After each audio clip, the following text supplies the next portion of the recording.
This is Jeff Davis with the Alignment Podcast, where we explore sales and marketing alignment strategy for B2B businesses. Make sure to visit jeffdavis2.com for all things alignment. Now let's talk about how to create togetherness. Today's guest is Mark Hunter, keynote sales speaker and author of High Profit Selling. He's had a significant amount of career experience in both sales and marketing, and now shares his knowledge by being a speaker and coach, which he's been doing for over 18 years. In our conversation, we discuss the biggest challenge in connecting with the modern buyer, the opportunity sales and marketing have to create clarity for the buyer, marketing's role in the prospecting process, and the fact that marketing should own the product or service, and sales should own the customer. With that said, let's jump into the episode.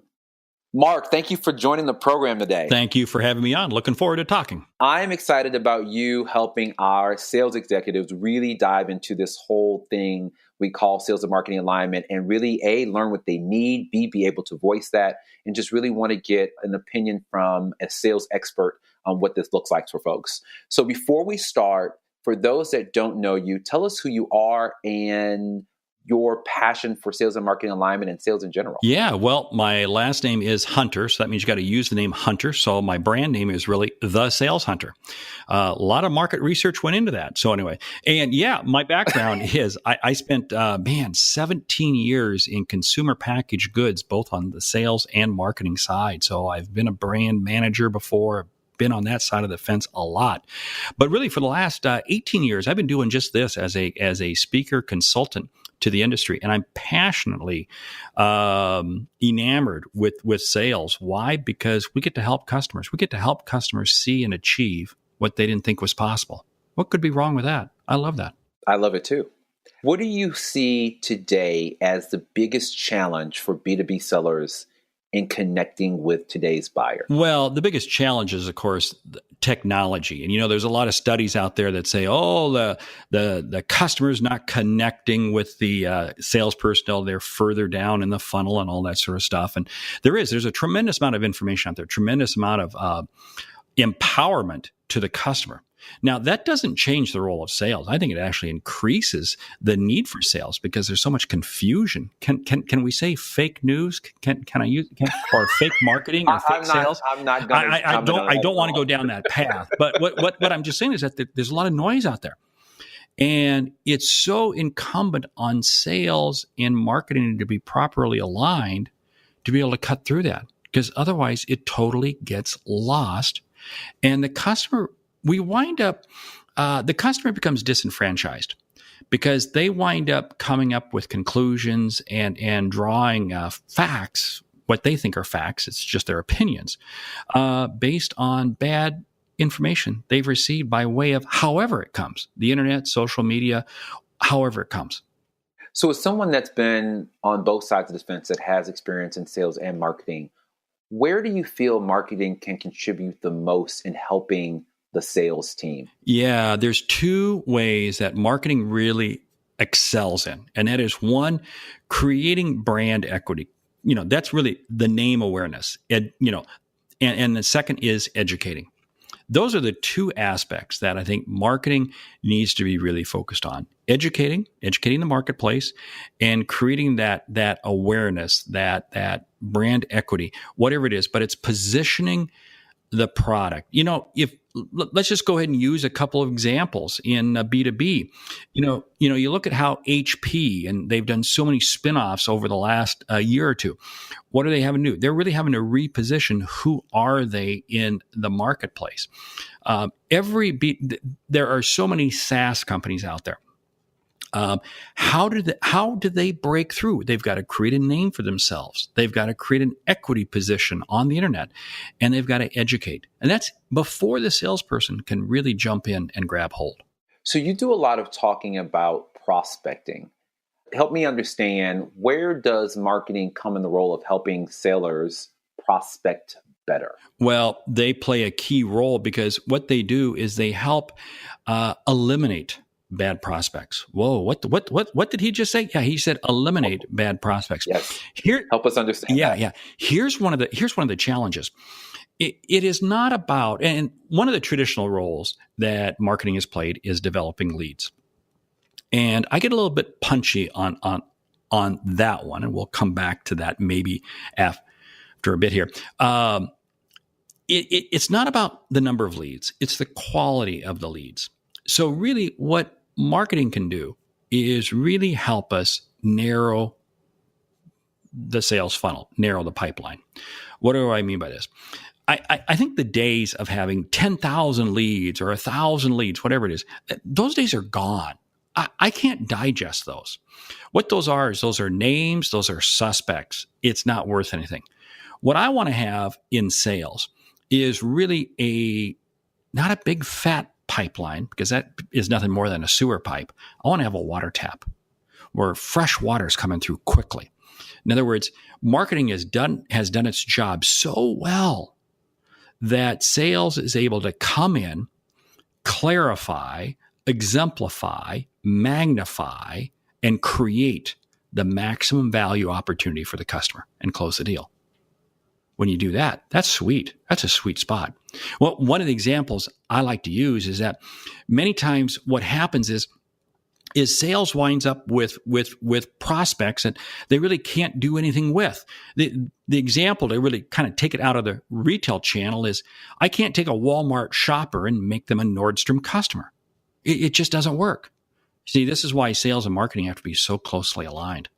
Because if I'm Nordstrom, I got to have Nordstrom prospects. If I'm Walmart, I got to have Walmart prospects. Yeah, it makes complete sense. And so what I'm hearing in the market, and I agree with a lot of times, is that we have to get companies out of making marketing's function to produce leads. Oh, hey, let me jump on that for a second, because I have seen that in my own company. Okay, now I do a tremendous amount of speaking around the country, around the world. You're off to Europe tomorrow, and so a lot of mine is keynote speaking at conferences and consulting and kind of higher level stuff. And what's interesting is, wow, we get leads. Well, leads, no, what we get is names. Let me fill in the pieces. Because those are not the same. Those are not the same, because we get people on our website who download an ebook or sign up for this or sign up for that. Well, you could say that those are leads. No, they're not. I mean, let me tell you something.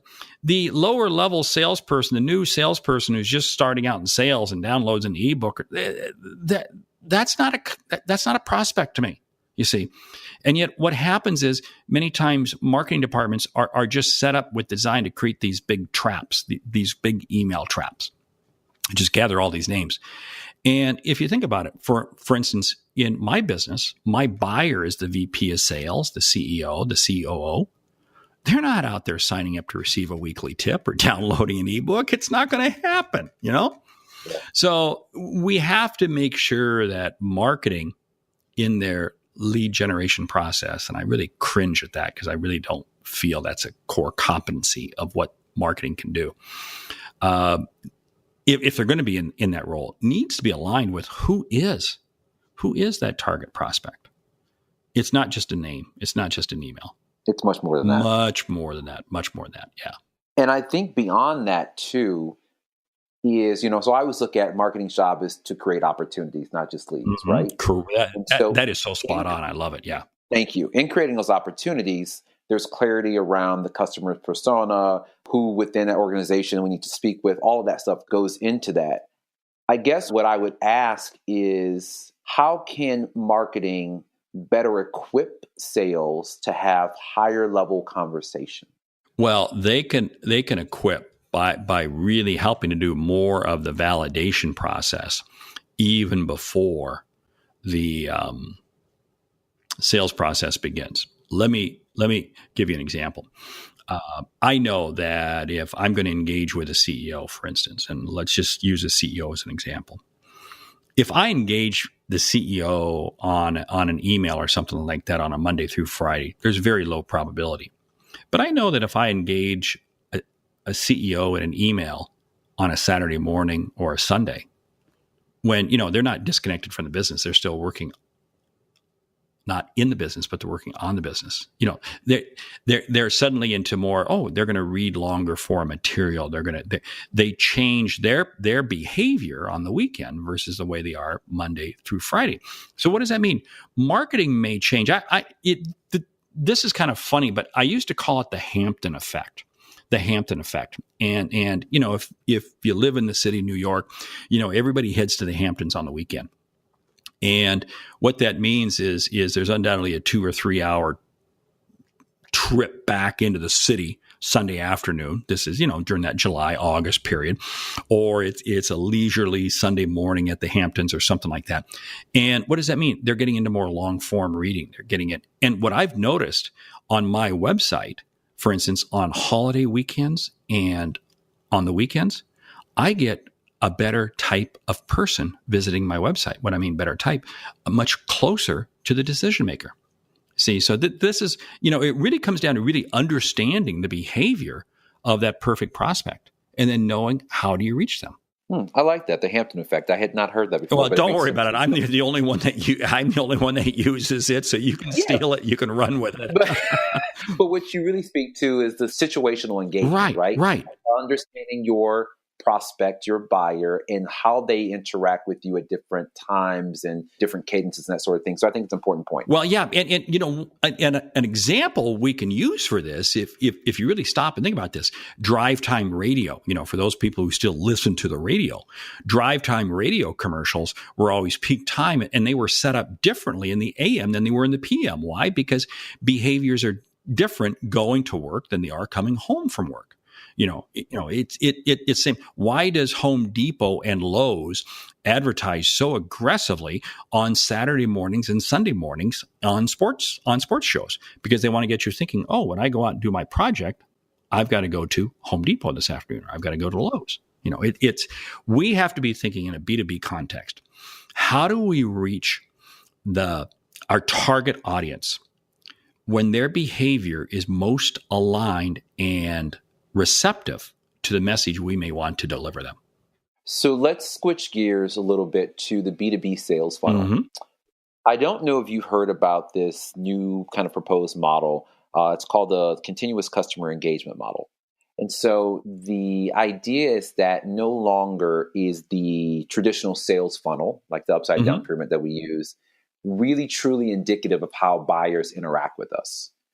And so this continuous engagement model really is an infinity sign or 8 on its side, where we are continuously engaging with prospects. We're finding them, we're engaging them, we're closing them, and then growing them. Because most B2B businesses nowadays are acting more like subscription model businesses, where after the close, we're continually trying to upsell them or we're continually engaging with them.